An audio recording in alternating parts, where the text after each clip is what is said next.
C'est toujours un plaisir de vous informer, mesdames et messieurs. Bonsoir et bienvenue à cette grande édition de ce mercredi 2 février 2022. C'est un drame qui a secoué le pays entier. 26 personnes, dont 24 femmes et 2 hommes, ont perdu la vue l'avant-midi de ce mercredi 2 février sur la route Matadi-Kibala après la coupure d'un câble électrique de haute tension de la SNEL. Images et commentaires. C'est un véritable cri d'alarme ce matin au marché Matadi-Kibala, dans la commune de Mongafula, où plusieurs personnes de toutes catégories ont perdu la vie. Mercredi 2 février 2022, dans ce marché. À la base de ces drames, un câble de courant électrique haute tension a cédé suite aux intempéries et à la pluie qui s'est abattue sur une partie importante de la capitale congolaise. Matin, après Moula, tout le monde a fait une biso oyoyo, que câble ya courant, oyo likola inga, ya haute tension wana, et katane koi. Ba maman nyonso bazalaki na se wana na prince wana na baveni. O tout banyataki mai, place câble koyaki. Et mi bango chaîne ba liboso na mona ngo na miss na moko. Na vivre bango ya scène. C'était 6h du matin. En tout cas, événement eleki nga na lala ki na mona na ndako. Mais na sutuki na tongo na sambula na 6h mona bimi na ndako. Tango na sutuki na ye okuta déjà kotoyo. Action de sekoyaki câble ya haute tension et katani. Allez, makambo déjà le col melekelaki en tout cas nga na sala a iya kolobate. Ye moko l'état suivre en tout cas situation oyo. Ezali problème ya SNEL te parce que SNEL y a posé basinga accident et salami et katani. Mais problème mingi ezali na wenze ndenge ezali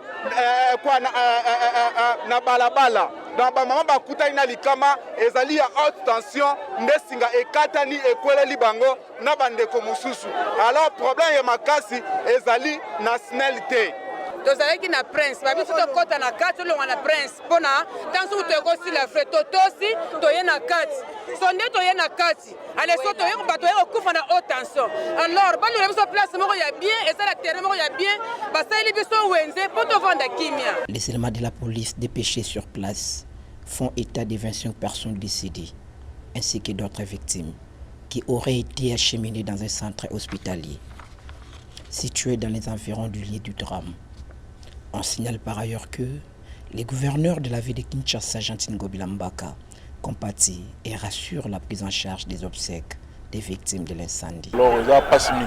Vraiment, pour nous, il y a ma mine. C'est le marché pirate. Le marché pirate, ils ont raté. Car biso na Congo. Alors, ceux qui au lobby, ah non, pas maman, mais tu dois retrouver la solution malem. Du côté de la commune de Kinshasa, tu tombes à Wenze, maman va boire au Kenya, balinga va te cas.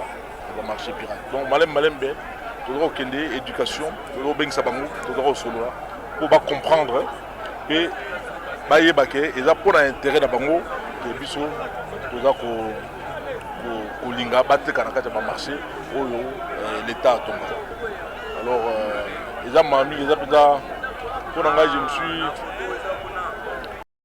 Et le chef de l'État, Félix Antoine Tshisekedi, a présenté ses condoléances aux familles des victimes après avoir appris avec consternation les drames survenus à Matadi-Kibala qui a fait 26 morts. Un comité de suivi a été mis en place pour préparer la construction d'un grand centre logistique approprié pour la distribution et le commerce de produits agricoles consommés dans les provinces de Kinshasa et du Congo central. Pour rappel, lors du Conseil des ministres tenu le vendredi 7 janvier dernier, le chef de l'État a instruit le gouvernement pour une délocalisation rapide du marché de Matadi-Kibala compte tenu du danger qu'elle représente son emplacement pour la population. Et c'est un mercredi noir à Kinshasa alors que les yeux de tous étaient tournés vers Matadi-Kibala. Un accident a coûté la vie à 7 personnes sur la route Ntsele près de l'école militaire de Kibomango. Magali Baekula pour plus de détails. Selon les témoins trouvés sur les lieux du drame, ils affirment qu'au total 6 morts, un bilan provisoire d'un accident de circulation à l'Ntsele provoqué par la voiture IST communément appelée Ketch qui revenait du cimetière. L'accident a eu lieu sur la route Ntsele vers Kibomango. La voiture a percuté un gros camion qui a fait état de mort. Une situation dramatique qui fait pleurer les familles des victimes de cet accident de circulation dans la ville-province de Kinshasa. Rappelons que ce drame s'est déroulé le mardi 1er février. 50 morts et plusieurs blessés, c'est le bilan des actes barbares perpétrés par les rebelles de la milice Codeco contre un site des déplacés dans la nuit du mardi 1er à ce mercredi 2 février en territoire de Djougou. Le gouverneur militaire de l'Ituri, le lieutenant-général Luboya Kachama Jodi, a compati avec la famille des victimes tout en condamnant cet énième crime odieux. Suivez. La situation reste maîtrisée par les forces armées à Boulé, en chefferie de Bayama Badjiré, en territoire de Djougou. Et c'est après l'attaque d'un site de déplacés à 3 km de ce centre de négoce. Massacre attribué aux miliciens de la Côte d'Écho. Des sources locales précisent que ces génocidaires ont investi ces villages à 23 heures et locales avant de ôter la vie de ces vulnérables en coups de machette et des armes à feu, dont les enfants et les femmes. Bilan provisoire, une cinquantaine de morts et plusieurs blessés. Pour le gouverneur de province, ces massacres constituent un crime contre l'humanité avant de rassurer la population de la détermination du gouvernement congolais à imposer la paix et restaurer l'autorité de l'État en Ituri, a dit le porte-parole de FARDC, le lieutenant Jules Ngongo. Au nom du gouverneur militaire de la province de l'Ituri et au nom de toute sa population, nous compatissons avec les familles des victimes des cruautés causées par les attaques de groupes armés et Codeco.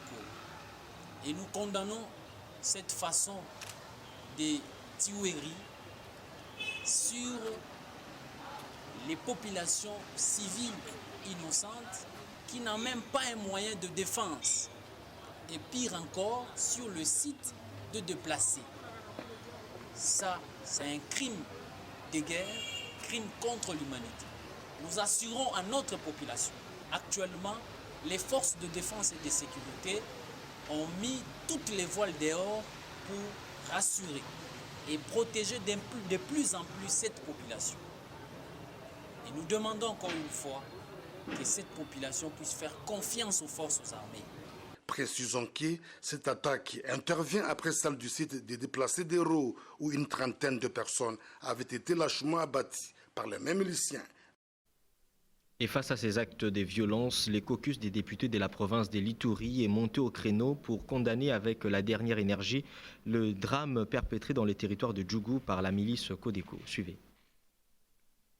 Déclaration politique des caucus des parlementaires de l'Ituri suite au massacre perpétré contre les déplacés dans le site de Boulé par les éléments de la milice Codeco dans la nuit du 1er au 2 février 2022 dans le territoire de Djougou en Ituri. Consternés, effondrés et même révoltés, les parlementaires élus de la province de l'Ituri sont préoccupés par la situation qui a prévalu la nuit du 1er au 2 février 2022 dans le territoire de Djougou, secteur de Bayama Bajere et très précisément dans le cas des déplacés de Boulé, où les informations à notre possession font état d'un bilan humain très lourd de la suite de l'incursion notamment des éléments de la milice Codeco dans les 10 sites où près de 50 personnes lâchement massacrées et plus de 40 autres blessés, dont hommes, femmes et enfants confondus. Nous, élus légitimes de cette population abandonnée, sinistrée, vulnérable, exposés et voués à la disparition systématique depuis un certain moment, dénonçons avec dernière énergie cette énième attaque que nous qualifions d'ignoble, macabre et génocide et des crimes contre l'humanité dans notre province Ituri. En conséquence, tout en prenant l'opinion nationale et internationale en témoin, nous présentons notre déception sur la légèreté avec laquelle la question de la sécurité est gérée en Ituri par le gouvernement central et la communauté internationale. De ce qui précède, nous les députés nationaux et sénateurs de l'Ituri déclarons ce qui suit. 1. Condamnons des actes de massacre cruels et inhumains de la paisible population civile dans le site des déplacés, lieu censé être sous la haute protection conformément aux principes des droits internationaux humains. Exigeons avec insistance l'ouverture immédiate d'une enquête sérieuse et indépendante pour établir la vérité sur les circonstances qui ont facilité ces massacres de la population civile dans les cas de déplacés et établir les responsabilités. 3. Dénonçons et demandons à l'ONU le classement de la milice Codeco sur la liste noire au même titre que les autres organisations. Et tournons la page de drame, mais restons toujours à l'Assemblée nationale où le speaker Christophe Mbosonkodia a reçu ce mercredi 2 février dans son cabinet de travail une délégation des investisseurs dits internationaux. Au menu des échanges, un seul point a été évoqué. Il s'agit du développement des quelques provinces de la République démocratique du Congo. Arfalon Basakissa. Christophe Mbosonkodia Mpouanga, speaker de la Chambre basse du Parlement, a reçu en audience ce mercredi 2 février 2022 une délégation d'investisseurs internationaux dans son cabinet, conduite par Noël Ilunga. Au sortir de l'entrevue, le chef de la délégation s'est exprimé en ces termes. Nous sommes une délégation d'investisseurs internationaux. Il était question de venir rencontrer le président de l'Assemblée nationale pour échanger avec lui en ce qui concerne le développement de quelques provinces de la République démocratique du Congo, essayer d'entrer aussi dans le projet de l'aménagement des 145 territoires.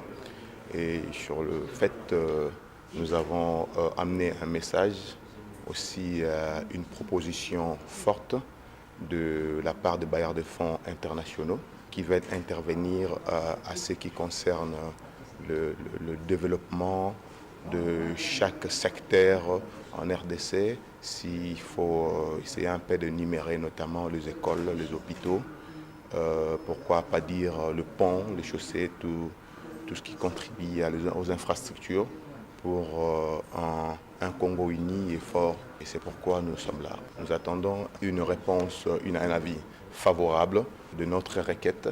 Nous sommes sûrs que cette proposition est tombée vraiment auprès d'une personne fiable, auprès d'une personne qui a le sens de responsabilité, auprès d'une personne qui va amener ces dossiers jusqu'à sa concrétisation. Noël Ilunga dit attendre du président de l'Assemblée nationale un avis favorable à leur requête, car c'est la personne fiable qui a le sens des responsabilités et avec lui, le dossier va connaître un parcours normal jusqu'à son aboutissement. Et d'une chambre à une autre, la délégation du corridor central, conduite par son secrétaire exécutif Dieudonné Doukundane, a été reçue par le président du Sénat Modeste Bahati Lukwebo. Leur entretien tourne autour du projet de la route Uvira-Bukavu dans le sud Kivu. Arfalon Basakissa. Le projet de la route Uvira-Bukavu dans le sud Kivu était au centre de l'échange entre le président du Sénat et la délégation du corridor central qui travaille sur les projets d'intérêt stratégique pour la RDC et pour toute la région du corridor central. Les études de faisabilité ayant déjà réalisées avec le financement de la BAD, l'heure est à la réflexion pour mobiliser les fonds pour les travaux proprement dits. La discussion a tourné autour de comment mettre nos efforts ensemble pour mobiliser les fonds pour construire cette route. Nous avions pu mobiliser les fonds pour les études de faisabilité. La première section d'Uvira jusqu'à Ruberizi, 50 km, a déjà été couverte. Les rapports définitifs sont déjà déposés et soumis au ministère des Transports et au ministère des Travaux publics ici à Kinshasa. Et la deuxième partie de Ruberizi jusqu'à Bukavu, une longueur de 80 km. Nous avons également mobilisé les fonds pour les études de faisabilité et très prochainement le consultant va se mettre à l'œuvre. Alors l'avantage ou la bonne nouvelle c'est quoi? C'est que nous ne devrions pas attendre la fin des études de faisabilité jusqu'à Bukavu pour commencer à mobiliser les fonds pour la construction parce que les conclusions des études de la première partie renseignent que c'est un projet rentable et viable à la fois économiquement et financièrement. Dieudonné Doukundane, secrétaire exécutif de l'agence de transit des corridors qui a conduit la délégation auprès de Modeste Bahati Lukwebo, indiquait qu'une fois opérationnelle, cette route va faciliter les échanges économiques entre la RDC, le Burundi, la Tanzanie, le Rwanda et la Zambie. Le projet de la route Uvira-Bukavu dans le sud Kivu était au centre de l'échange entre le président du Sénat et la délégation du corridor central qui travaille sur les projets d'intérêt stratégique pour la RDC et pour toute la région du corridor central. Les études de faisabilité ayant déjà réalisées avec le financement de la BAD, l'heure est à la réflexion pour mobiliser les fonds pour les travaux proprement dits. La discussion a tourné autour de comment mettre nos efforts ensemble pour mobiliser les fonds pour construire cette route. Nous avions pu mobiliser les fonds pour les études de faisabilité. La première section de Vira jusqu'à Ruberizi, 50 km, a déjà été couverte. Les rapports définitifs sont déjà déposés et soumis au ministère des Transports et au ministère des Travaux publics ici à Kinshasa. Et la deuxième partie de Ruberizi jusqu'à Bukavu, une longueur de 80 km. Nous avons également mobilisé les fonds pour les études de faisabilité et très prochainement le consultant va se mettre à l'œuvre. Alors l'avantage ou la bonne nouvelle c'est quoi? C'est que nous ne devrions pas attendre la fin des études de faisabilité jusqu'à Bukavu pour commencer à mobiliser les fonds pour la construction parce que les conclusions des études de la première partie renseignent que c'est un projet rentable et viable à la fois économiquement et financièrement. Dieudonné Dukundani, secrétaire exécutif de l'agence de transit des corridors, qui a conduit la délégation auprès de Modeste Batsi Lukwebo, indiquait qu'une fois opérationnelle, cette route va faciliter les échanges économiques entre la RDC, le Burundi, la Tanzanie, le Rwanda et la Zambie. Et passons à la page internationale dans ce journal. Direction la Guinée-Bissau, les forces de sécurité sont parvenues à stopper une attaque contre la démocratie, a déclaré le président Umaro Sissoko, ajoutant que de premières arrestations ont été menées après cette tentative de coup d'État qui a fait plusieurs morts dans les rangs des forces de sécurité. Suivez. Un sourire pour rassurer après plusieurs heures de confusion. Et cette image, le président Umaro Sissoko Mbalo, entouré de son Premier ministre, du ministre de la Défense et de ses principaux conseillers, tous unis et en bonne santé. J'étais en plein conseil des ministres. Tous les membres du Parlement, y compris le Premier ministre, nous sommes attaqués avec des armements très lourds. Très lourds. 5 heures de temps. Et en ce moment, tout est sous contrôle. Tout commence en début d'après-midi. Des tirs nourris retentissent tout près du palais du gouvernement, où tous les responsables politiques du pays sont réunis. Des hommes armés tentent de s'y introduire. Des civils fuient les lieux. Les écoles des alentours sont fermées. Le président, lui, est exfiltré et mis en sécurité. La fusillade dure plusieurs heures. De nombreux morts sont à déplorer selon le président, qui affirme qu'il ne s'agit pas d'un coup d'État politique. Ce ne sont pas seulement les militaires qui sont impliqués, mais c'est surtout la lutte contre le trafic de drogue qui en est à l'origine. Parce que la plupart des personnes impliquées sont des personnes inscrites sur la liste d'enquête antidrogue. La Guinée-Bissau a longtemps été considérée comme l'une des plaques tournantes du narcotrafic en Afrique, la porte d'entrée des cargaisons de drogue venues d'Amérique du Sud. Une page désormais tournée, a affirmé le président Mbalo sur notre antenne en octobre dernier. La situation est suivie de près par la communauté internationale, le secrétaire général de l'ONU, l'Union africaine et la CEDEAO. Tous condamnent une tentative de coup d'État, à l'image de ce communiqué. Un sourire pour rassurer après plusieurs heures de confusion. Et cette image, le président Umaro Sissoko Mbalo, entouré de son Premier ministre, du ministre de la Défense et de ses principaux conseillers, tous unis et en bonne santé. J'étais en plein conseil des ministres. Et quittant l'Afrique, direction l'Europe, où le président russe Vladimir Poutine est sorti de son silence en accusant les États-Unis d'ignorer les préoccupations et d'user de l'Ukraine pour endiguer la Russie avant de nier toute intention belliqueuse et d'assurer espérer à une solution à la crise russo-occidentale qui menace de dégénérer en conflit armé. Suivez. Depuis plusieurs semaines, il avait soigneusement gardé le silence devant le flot de déclarations alarmistes des Occidentaux. Alors Vladimir Poutine a choisi de s'entourer d'un Européen, un allié du Kremlin, le Hongrois Viktor Orban, une sorte de pied de nez à l'Europe. Le président russe refuse catégoriquement une adhésion de Kiev à l'OTAN et dit craindre une offensive ukrainienne en Crimée. Imaginons que l'Ukraine soit membre de l'OTAN. bourrés d'armes, avec des systèmes de frappe modernes au même titre qu'en Pologne et en Roumanie. Qui l'arrêtera? Et elle démarre des opérations en Crimée, je ne parle même pas du Donbass, c'est un territoire russe souverain. Pour Moscou, l'Ukraine n'est qu'un instrument des Occidentaux pour entraîner la Russie dans un conflit armé et pour la frapper de sanctions économiques. Les États-Unis seraient à la manœuvre. Mais pour Washington, c'est bien la Russie qui est responsable des tensions. La Russie a 100 000 soldats à la frontière. C'est elle l'agresseur. Nous travaillons avec les pays de l'OTAN pour nous assurer qu'ils se sentent en sécurité en ce moment. L'OTAN est une alliance de défense. Il ne s'agit pas de la même chose et je pense que nous devons faire attention à ne pas les comparer comme une seule et même chose. Pendant que Viktor Orban était au Kremlin, Boris Johnson, le Premier ministre britannique, était lui en déplacement en Ukraine pour montrer son soutien. Il a rappelé que ce sont les mouvements de troupes russes qui ont déclenché cette crise et réfute toute exagération de la menace d'invasion russe. Et une page rose dans ce journal avant de nous quitter. Tishik Touba, le mixeur costaud et permanent du journal télévisé d'Amen Télévision, célèbre en ce jour du mercredi 2 février 2022 son anniversaire. À cette occasion, ce technicien assudi ne cesse de rendre gloire au Dieu de son père, l'apôtre Léopold Mutombo Kalombo, pour cette année de plus qu'il a accordée dans sa vie.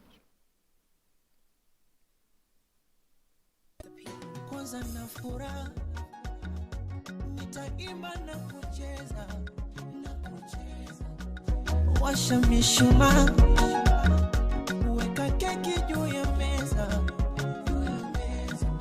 Oh, ila usinicheke, nimekuletea zawadi kidogo lichobarikiwa.